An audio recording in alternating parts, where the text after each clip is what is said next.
Well, here we are, another episode of SEC Primetime with Starks and Stoerner. Of course, my esteemed colleague, Mr. Clint Stoerner, is showing off the coif this evening. I mean, you can't keep it caged the entire time in the hat. Sometimes you just gotta let it flow. You gotta let it flow. Hey, it's hard but fair, Big Max. It's hard but fair, baby. Yeah, exactly. Like, hey, wait a second. I woke up like this. What are you talking about? But for our show this week, I think the emphasis, we're in that lull period, right? Everybody's in bowl prep. We've just gotten through signing day, and we found out who was good, bad, and different. The flipped, the unflipped. The committed, the decommitted, everything you want to see. Early signing day right now is now considered signing day, and then everybody else is late, it seems like. Back when you and I were going through this process, we couldn't wait to get to February and get that signing day and pick the hats. Now they're doing it in December, Clint. Yeah. I mean, just kind of give me your initial thoughts, just kind of where we've gotten at with early signing day, because some people hate it, some people love it. Some people are in between, but I mean, for the most part, there's mixed reviews on early signing day. Where do you stand in that process? Well, look, I mean, I understand some of the complaints, big picture, but I think people have been really selective on when they want to bitch and moan about the disadvantages, if you will, that come with an early signing period, and that disadvantage is obviously teams that have lost their head coach, or teams that have made some kind of change, and they've done it, in late November or early December. Then it puts those particular teams at a disadvantage. And in the recruiting game, and I totally understand that. What pisses me off about the December 15 early sign period, and all the people that are complaining about it, is nobody was bitching and moaning when it was affecting Josh Heupel at Tennessee. Nobody was bitching and moaning when it was Eli Drinkwitz at Missouri, or Sam Pittman or Chad Morris at Arkansas, right? Nobody's worried about Shane Beamer at South Carolina last year. We didn't hear all these talking heads, if you will, complaining and ranting and raving and beating their drum of this. The early signing period's got to change, right? Yeah. But all of a sudden, it's impacting LSU, Notre Dame, USC, Oklahoma, some of the blue bloods, Oregon, your Gators, your Florida Gators. No disrespect, Big Max, but when it affects you guys at the top, all of a sudden, boy, everybody starts crying about it, and everybody wants to change it. It's not that I don't see people's argument. It's that it's awfully convenient when it's in big boys at the top that are getting impacted, rather than when it's those middle of the pack teams that are just getting slaughtered in their coaching changes. It's not a big deal. So I don't like the selective bitching and moaning. Look at Sark at Texas. Hey, Big Max, you got a blue blood in Texas that's been struggling. You don't hear a lot coming out of Austin about this December 15 signing period. Why? Because Sark flipped 2 from Oregon. He flipped a 4-star from OU. He flipped a 4-star from Ohio State. He flipped a 3-star from Michigan, and he's going to wrap them boys up because he needs them, right? So they love it in Austin. I just think it's selective, and I hate the selective aspect of it, my man. Well, and I think also, it's like, if you're going to have an issue, make sure you maintain that same energy throughout. Right. You know what I'm saying? I think that's where we kind of have it, because my energy has always been, I don't like it, period. You know what I'm saying? And that's been since it's become a predominating signing day in the last 7 to 8 years. Just because for me, I'm like, man, you have kids foregoing, their senior year. Heck, I'm all for a kid finishing off the last little bit. Now, granted, now that I'm a parent, I'm like, hey, you want to go early? Go. Get out my house and go experience on your own. Now see what I was talking about is now a teaching moment. But at the same time, I'm like, man, don't you want to finish out what you started with your buddies in school?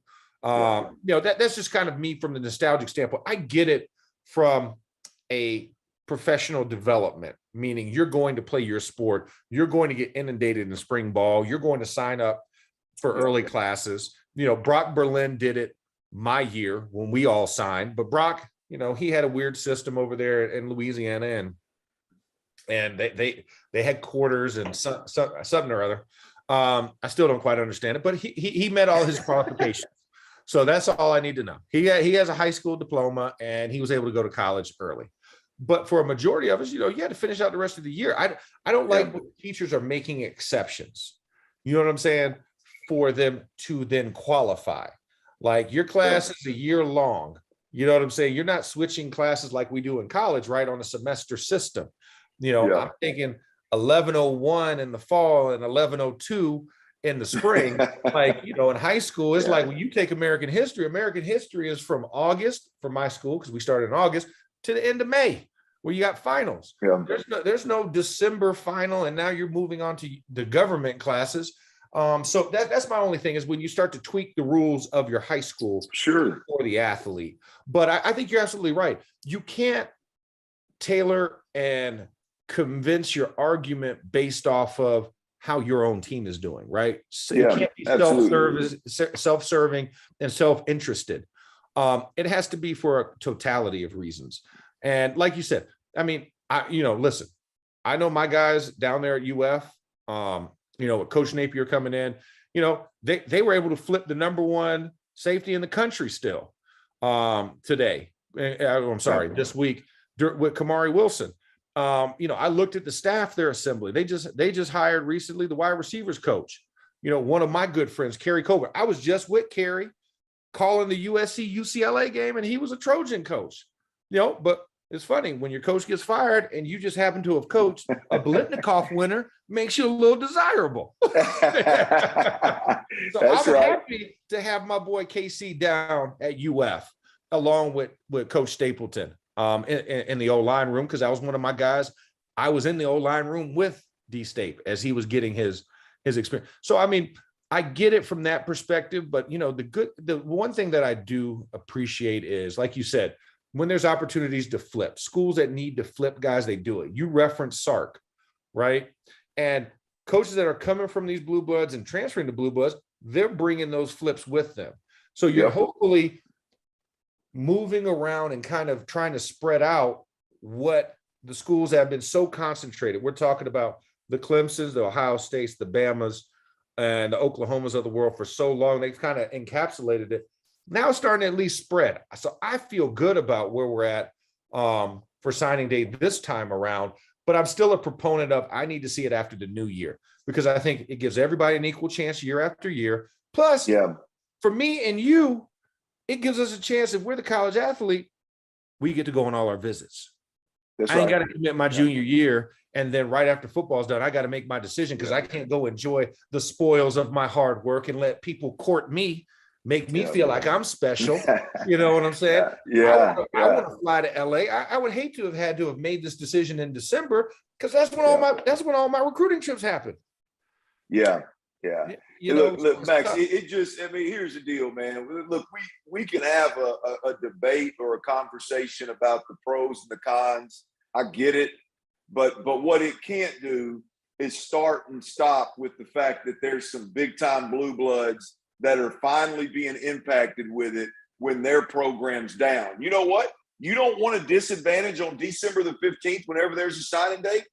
Don't get your ass kicked, right? Don't hire the wrong coach.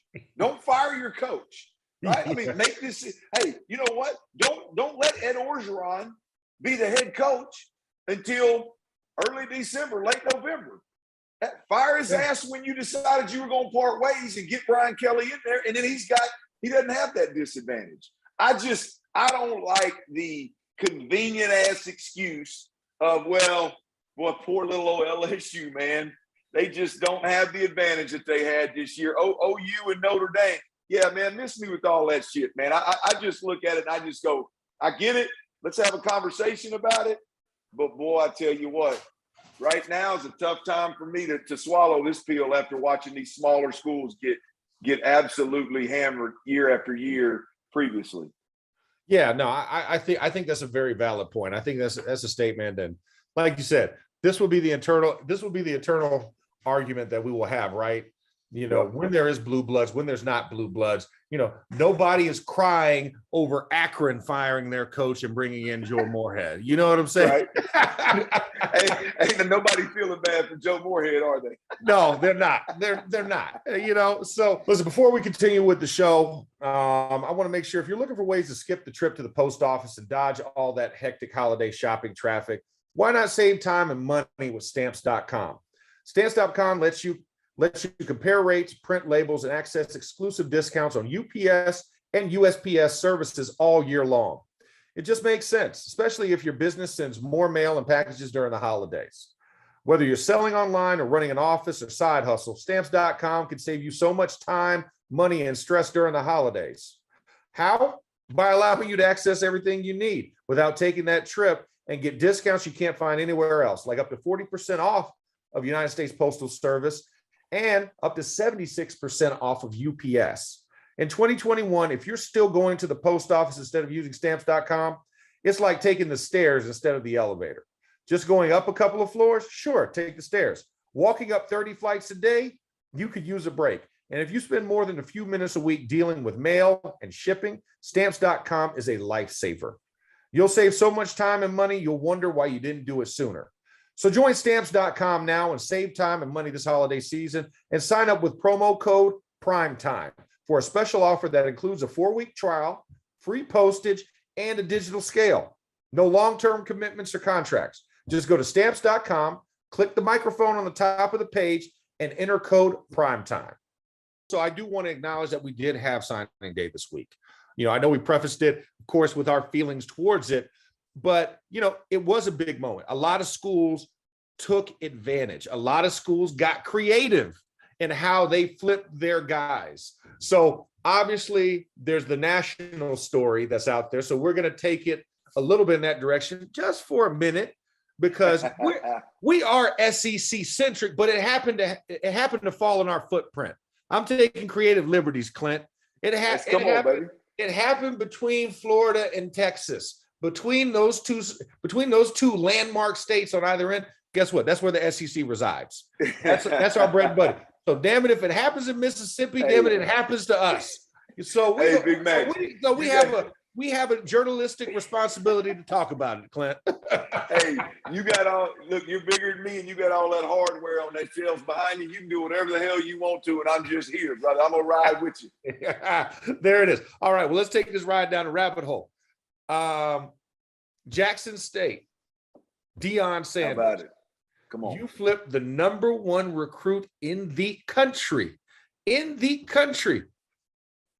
to make it even more appetizing, you did it to your old school that you came from. You took the #1 recruit from Florida State and flipped him to Jackson, Mississippi on signing day. I mean, if that's not the most cold-blooded Jack move and greatest move of all time, I don't know what it is. You know, what are your thoughts on it? I mean, the kid's name Travis Hunter, right? Yeah, right. A cornerback out of Georgia. Travis Hunter, depending on what publication you look at, he's either the #1 or the #2 prospect in the country. The dude is the absolute real deal. And this is super juicy, man. I mean, because I'm watching on social media, I'm watching Florida State fans burn Deion Sanders framed jerseys because he flipped this kid from his alma mater at Florida State. Hey, him flipping this kid, that Deion Sanders flipping Travis Hunter from Florida State to Jackson State knocked Florida State out of for what it's worth, the 247 Sports top 10 recruiting class rankings. It knocked him completely out of the top 10. I mean, so this is juicy, man. I mean, it's one of the things like it's got to hurt Prime too, because Prime's a Seminole through and through. I mean, it's got to hurt him, man. But it's juicy. Here's the deal. We had a conversation about this a little earlier. Max is I'm a little bit torn because the kid's gonna go to Jackson State, and he's gonna make $1 million plus.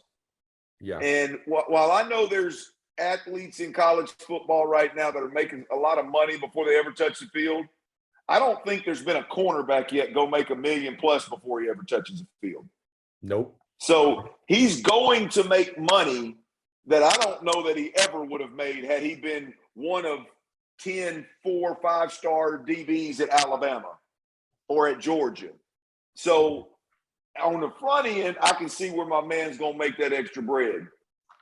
On the back end of it, I don't know. Like, you're talking about spending 3 years at Jackson State versus a high-end Power 5. And Max, I played for a Power 5 that's got phenomenal facilities. I know you did as well. You guys are now, renovating everything, and you've been around the country and seen unbelievable facilities.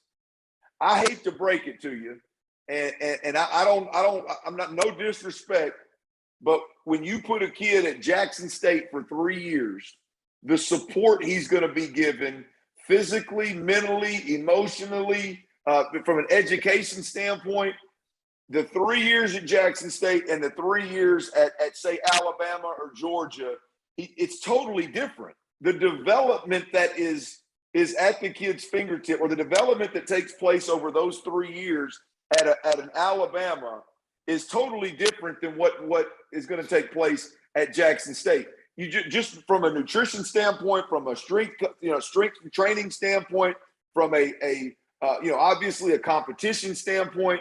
I don't know what that specifics are, but damn it, I know it's different. Yeah. No, you're absolutely right. I think it's a different mindset. It's a different coaching philosophy, a different facilities you require. But I think this is kind of one of those titanic shifts that you need to happen in order to help those smaller schools. I think this was that shockwave that put people on notice about it. Now, listen, there's still that one thing that's called a transfer portal that's always at your fingertips. It's just waiting. It's just press send. Hit that button. Just touch the button. That's a gator in your talking. Yeah. And then you get whisked away. You go into the ether and you wind up at a Power 5. If he so decides, but it's great to see that, right? Yeah, I know. Listen, and trust me, I was a Deion Sanders fan growing up, being from the state of Florida, and I was a Florida State fan growing up. I remember watching Primetime. I remember the draft, and I remember all those great Florida State teams. But unfortunately, just when it came down to brass tacks, I just couldn't pull the trigger on going to Tallahassee. I had to take my talents to Gville, and become a Gator, and I'm orange and blue through. But, it's something that I think speaks well, because you have to remember the state that Deion Sanders got Jackson State to where it is now as a formidable force, television contracts. We can see their games on Saturdays on ESPN. They won their conference championship. They have things that they're setting in place. So you wonder and listen, we all know that Mississippi is not exactly the highest of living expenses or cost. So I wonder if that was just the surface for Deion reaching out to his network to bring things to that program to then modernize said training facility, said staff, nutritionists, and the different things he has available, the former players that he has coming in and doing speeches and giving these kids a semblance of that experience, because A, he's been in it. B, the guy's a Hall of Famer. And when you have that connection to some of those higher ups that happen to have very, very deep pockets, you wonder if that was also something that flipped Travis Hunter, the premise of what is to come while he's there. So that's the one thing I am intrigued to see how that plays out as well. Yeah, Max. Look, I don't think there's anything about it, any doubt about it. I think you look at his personal bio, and he talks about always idolizing, Deion Sanders. So there's a personal touch there. He talks about not only seeing the history of HBCUs, but also the future, right? So I think there's something there. Here's a conversation that I had earlier today, and it was, in my opinion, if Deion Sanders, because he's already changed it in a major way, tip the cap, whatever happens from here on out is nothing but respect, right? But I think this is what you were alluding to. If this can somehow lead to big time change at Jackson State first, and then it grows throughout HBCUs, then you got something that's big time. And I'm not talking about 5-star top recruits. I'm talking about if Deion Sanders can get with the right money people, and all of a sudden Jackson State has the facilities to match some Power Fives out there, right? All of a sudden, the experience for 3, 4, or 5 years for a college athlete at Jackson State is the same as it is. And I don't mean the same. I just mean it's equal. It's they can go there. Well, I mean from I'm literally talking about the ability to go work out and eat right and have nutritionists and all these things to the 10th degree.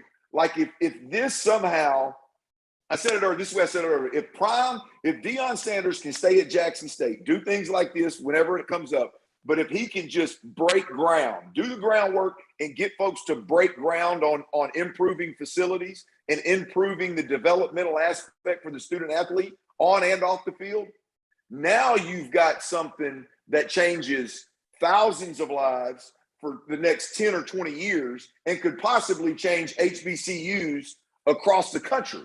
Now you've done something major. I hope you're right. I hope it's the tip of the iceberg in that from that perspective, and it's a game changer, man. Yeah, no, I look at it. I think you've already seen kind of a mental shift because Eddie George, right, taking the Tennessee State job and his affiliation with all the things in Tennessee from his Titans days. I think that you're starting to change that narrative, and that's what I'm hoping it is. I'm hoping that ripple gets bigger and bigger as we progress through this. And I think this was just kind of showing us what that potential is. And we got to see a snapshot. You know what I'm saying? It's like blindfold, boom, we're going to put this picture in front of you. It's scaring me because it happened so quickly and you flipped in that situation. It made it even more salacious because you're flipping from your school that you had all the pride for, that you were a proud alumnus. You're wearing garnet and gold, everything. You're not wearing your team colors. So it made it even a bigger story for us nationally. But like you said, I think that's where it has to come. Are we going to see a seismic shift with HBCUs and the premise of real dollars flowing into that school that are going to be directed towards student athletes to make it more intriguing for them to want to be there? So I completely agree. We're on the same page of that one. Another thing I want to get to, because I know I don't want to make this too long and too preachy for us in the evening, since both of us are dining on the spirit of the cactus this evening.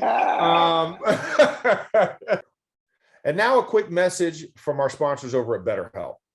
Is there something that's preventing you from achieving your goals or interfering with your happiness? Well, if there is, let me tell you guys about BetterHelp. Professional help done securely online. Check out betterhelp.com/primetime. BetterHelp will assess your individual needs and match you with your own licensed professional therapist to allow you to connect in a safe and private online environment.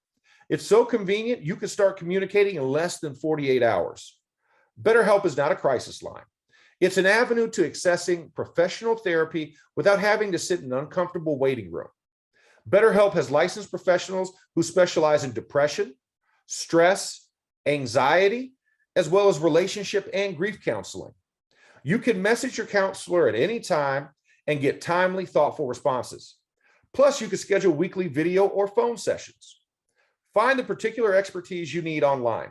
Don't limit yourself to the counselors located near you, and do it in a manner that is more affordable than traditional offline counseling.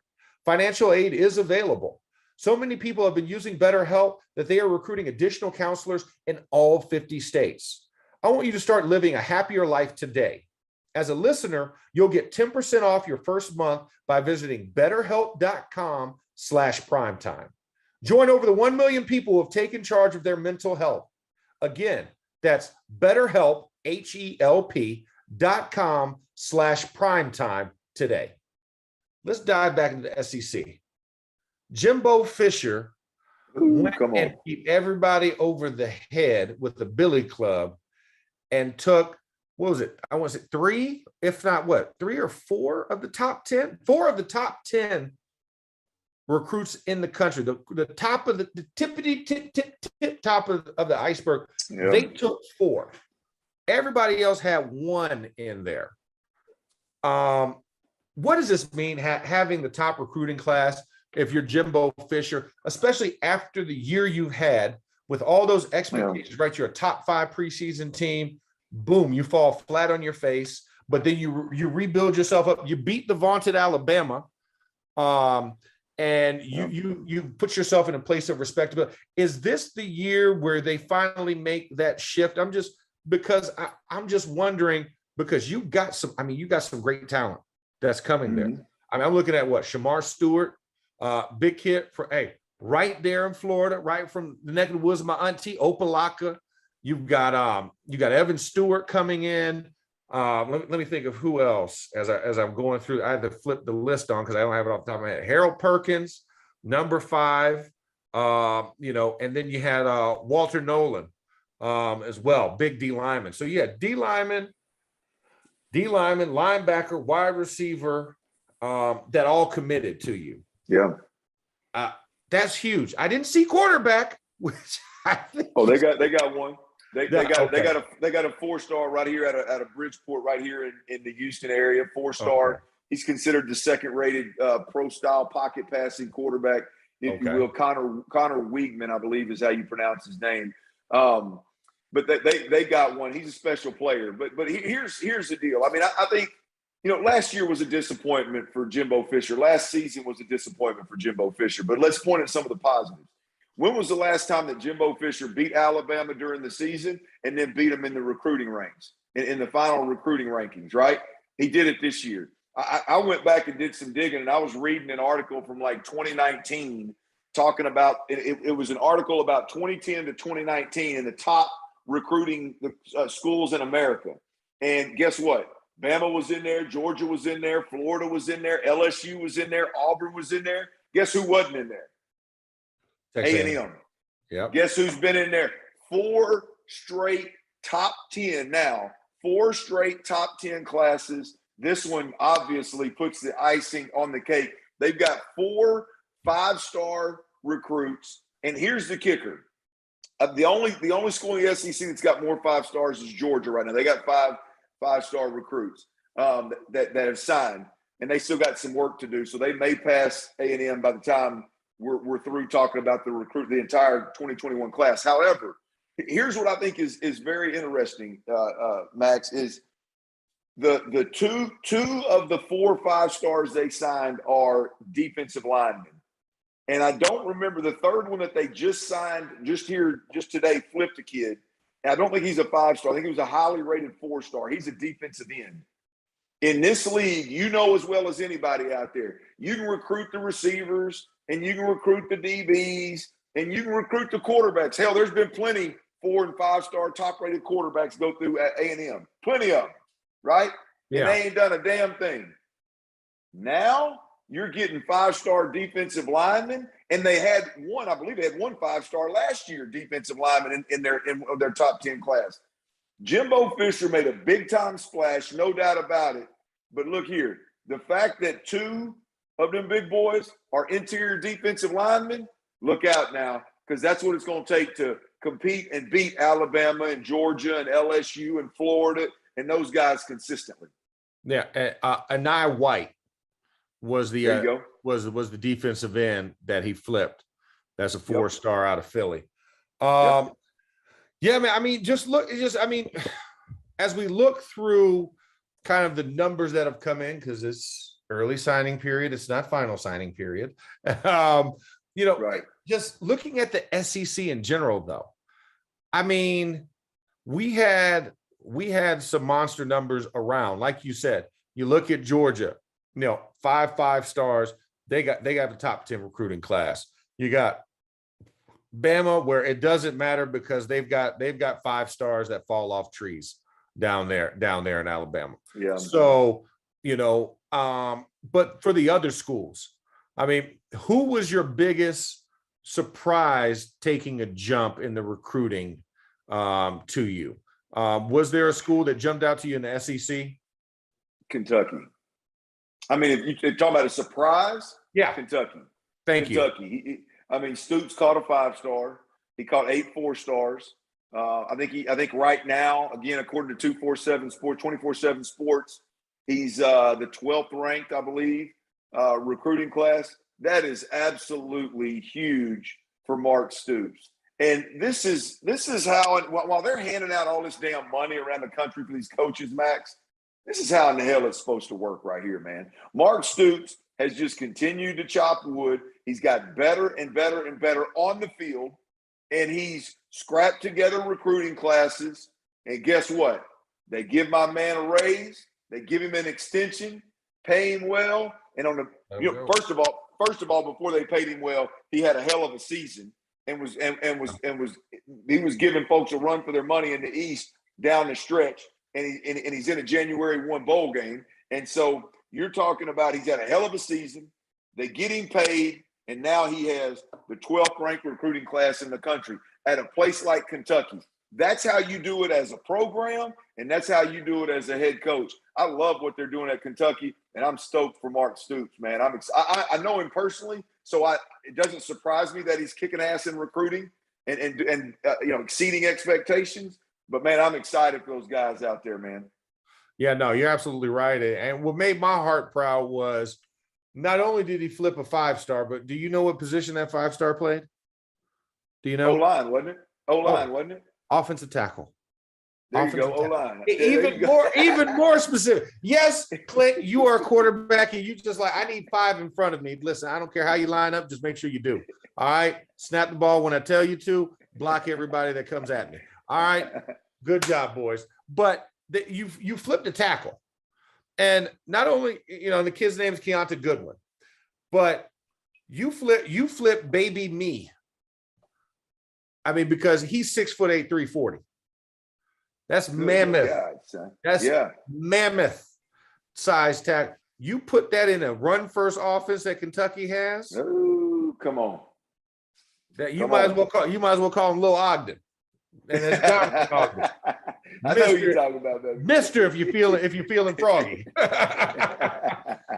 I like that. And like you said, that was going to be mine too. I thought Kentucky jumping up into that top 15 with a recruiting class, like you said, capitalizing on the momentum that they built by their play. Yep. And then rewarding good works. Because Kentucky got calls out the yin yang about Mark Stoops' availability for all these big jobs, because he is that one that was poised to make that jump to a big blue blood. Now, granted, you are in a blue blood conference, but to go to a blue blood job. And so the fact that he wanted to stay, that Kentucky was able to pony up the money necessary to keep him happy down there in Bourbon country, what was a big move. So to see this class, I mean, yes, I'm a Gator through and through. Yes, this is an East rival of ours. But you know what? I'm a football fan first. Yeah. And I love seeing great competition because I believe iron sharpens iron. And this is for all the naysayers outside of our channel. And yes, we got brothers in the field of 12, in the field of 16. That listen, I love the Big 12, I love the Pac-12, I love the Big 10, love the ACC. Yes, Sun Belt, AAC, all you other acronyms out there. But listen, it comes down to it. I want to show why we got 13 teams in the bowl games. Yeah. Why our conference is the best. Why do you think Texas and Oklahoma turned and tucked tail and said, we want to be a part of you guys? Red Rovers in Texas and Oklahoma. That's because we are the best. And so when I see other schools reaching these heights and keeping the retention there so our competitive balance stays in there, hell yeah, I'm excited. Hell yeah, I'm happy. And I Yeah. want to commend that. And for Mark Stoops and them Kentucky boys, big ups to you guys, because y'all went and y'all did it, because you're fighting against the rest of these schools. And for Yeah. you to pull it out still in top 12, that's top 12. When we're talking about Power Fives, on average, there are 14 teams. Now, I don't want to sit there and get into numbers, but just know this. That's over 70 schools that are in the Power Five. And you came out number 12. Yep. That's pretty darn good, especially when you consider all those blue bloods that are up there. That's a hell of a job, and that makes us better. Just like when we see Texas A&M making that jump as a top recruiting class, that helps the entire ecosystem of the SEC. That brings all that prominence, that justifies our meaning when they say it just means more. Well, and it shows, and it obviously means more to them damn recruits. That's why they come into the SEC. Yeah, hey, I would have gone with A&M, to be honest with you, but I believe that's where A&M belongs, right? I mean, I said this when A&M went into the SEC, and you look around, they got SEC, all the benefits that come with being in the SEC. Texas was down, Baylor was up and down after the Bryles situation. And you look at it and you go, man, they're in a recruiting hotbed. They should be in the conversation with Bama and LSU in the West and Florida and Georgia in the East every single year. That's where A&M's expectations should be. And so I expect them not necessarily to have the number one recruiting class and make all the noise that Jimbo has made, but I damn sure expect him to be top 5. I damn sure expect him to consistently be top 10. And so when I looked at the two, it was either A&M making that jump, or it was Georgia. It was Kentucky making a big time jump and surprising the hell out. When I was scrolling and I saw Kentucky, I said, "Well, wait a minute, let me check that one more time." Kentucky sitting at 12, they took the cake. I tell you, one that surprised me out of the SEC was Ole Miss. Ole Miss is really, really struggling down in that 24, 25 range. I think I read where they only have 9 or 11 of their recruits signed on December 15. And that surprises me because they've had a hell of a lot of success. Lane Kiffin is just, he's one of them dudes that I would want to play ball for. I'd want to go drink beer with.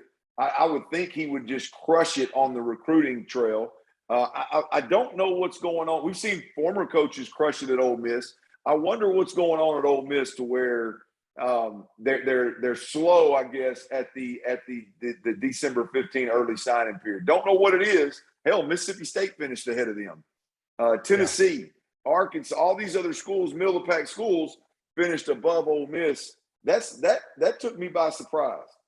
Yeah, no, that's a surprising one as well. And I think we'll have to wait till the normal signing period to really see how it rounds out with that, or if he's playing a game of transfer portal bingo, for this upcoming year. And then he's trying to make his move next year. I think we'll have to wait and see. But yeah, you're right. That is a surprising one. That's a head scratcher because, like you said, the success you have, the bowl game that you're going to, right? You're going to the Sugar. That's the SEC's that's the SEC's prom date right there. That you're going with, and to not have a bigger splash during that time leads to just a little bit of head scratching. But like you said, I think TBD. Max, you said you said something about the transfer portal that struck a thought here, man. A&M, Texas A&M, and all this recruiting success they're having here on the 15th, they flipped a tight end. They flipped a tight end from LSU, and his last name was Johnson. Guess whose little brother that is?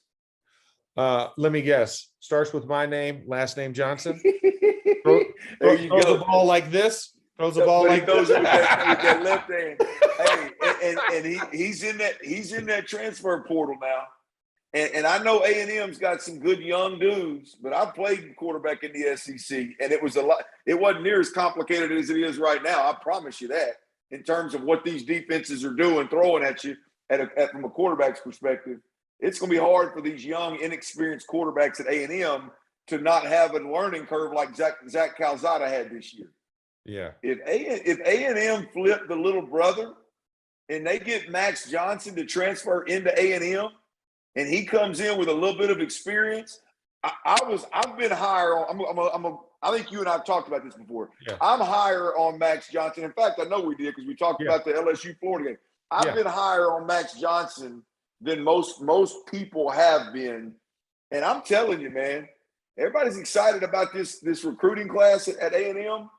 If Max Johnson ends up at A&M, Max, I want you to bookmark this. If Max Johnson ends up at A&M, A&M's going to be a problem next year offensively.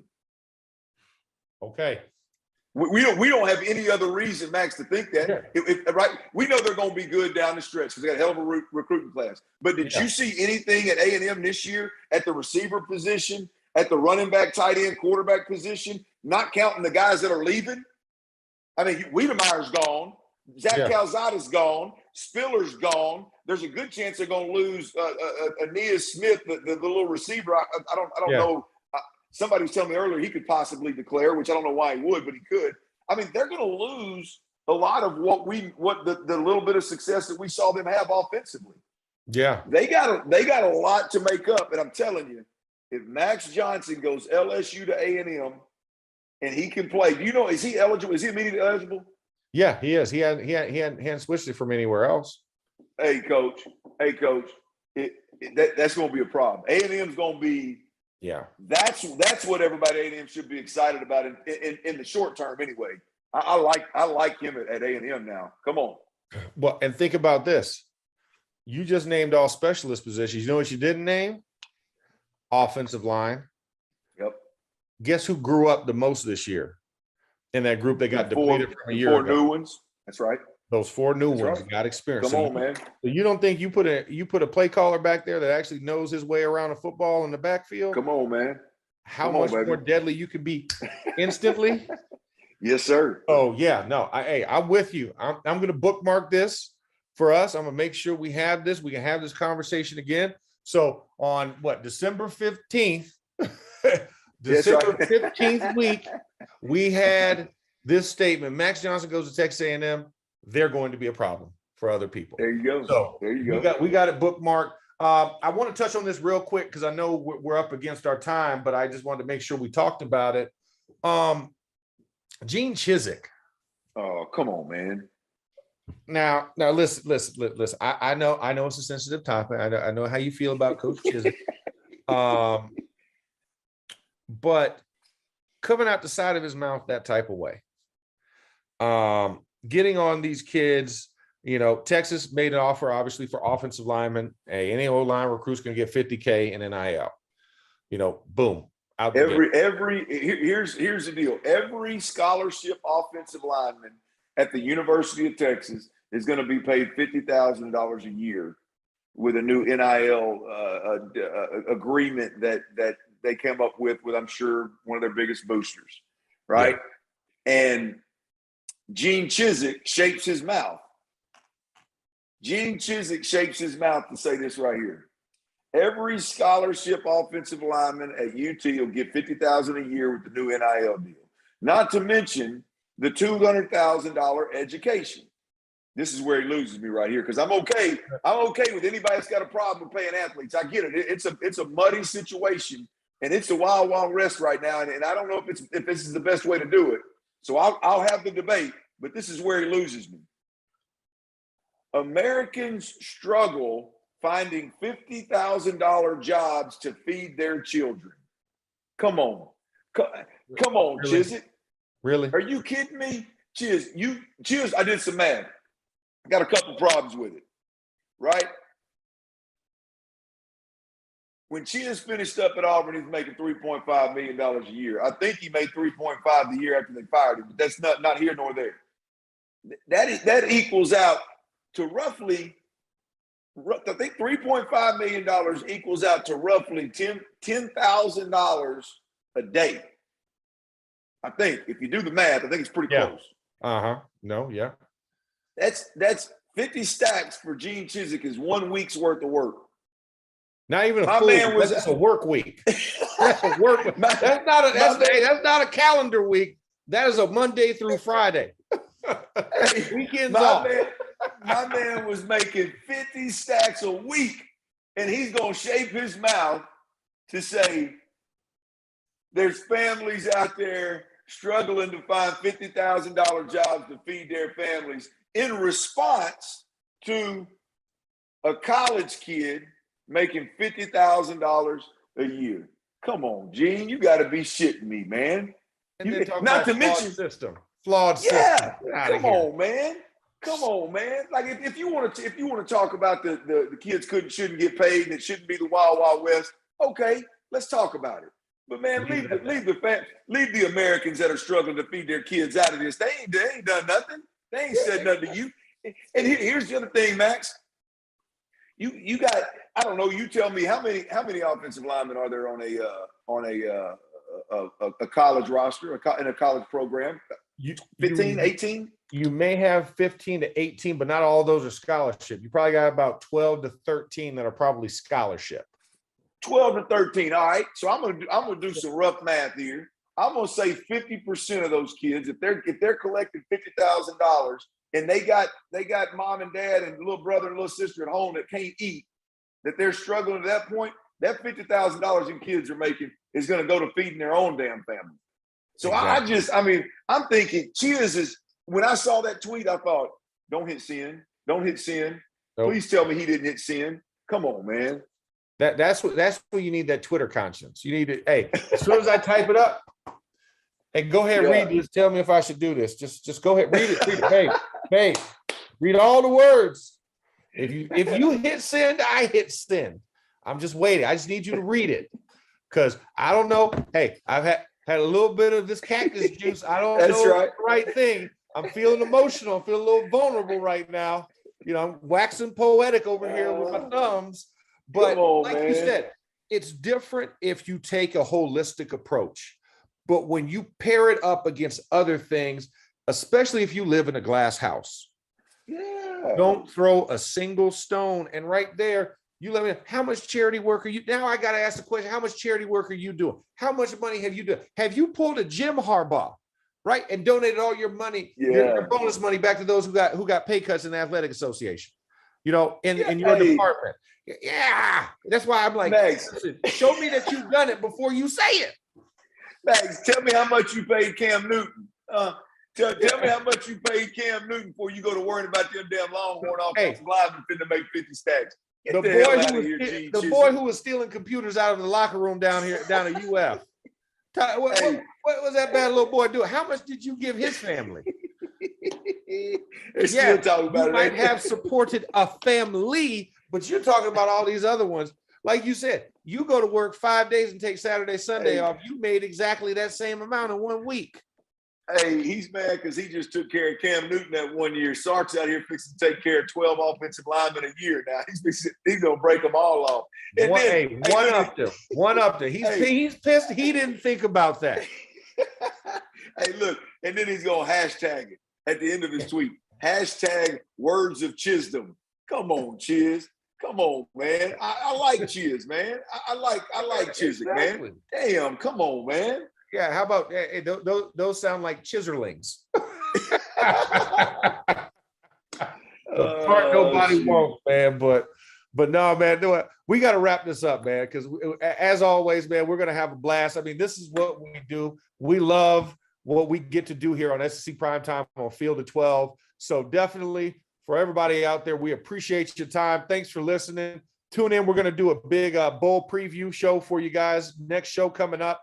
Preview the championship semifinals. We're also going to talk about the January 1 bowls, and we'll have some results from some bowl games as well coming back on this next episode. So stay tuned. Please retweet, like, and subscribe. Whatever you got to do. Remember, Field of 12. It's where the fun happens. It means more here, and of course, SEC Primetime, powered by Bet Rivers.